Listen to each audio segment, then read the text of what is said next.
గర్భిణీలు బాలింతలకు అమ్మ ఒడి స్కీమ్ వరమన్నారు మంత్రి జోగురామన్న. మారుమూల పల్లెల్లో సైతం 102 సర్వీస్ అందుబాటులో ఉంటుందని చెప్పారు. ఆదిలాబాద్ జిల్లా కేంద్రంలో పర్యటించిన మంత్రి జోగురామన్న అభివృద్ది పనులను ప్రారంభించారు.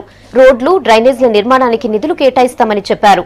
వార్డులు, కాలనీల్లో ప్రజలు ఇబ్బందులు పడకుండా చర్యలు తీసుకోవాలని అన్నారు మంత్రి జోగురామన్న.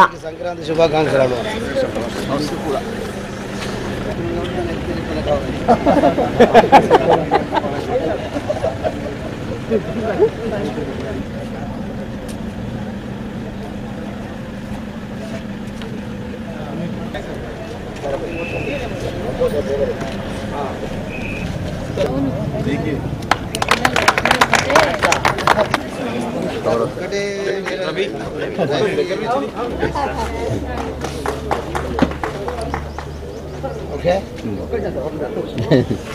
ఉన్నారా ఇంజనీర్ లేరా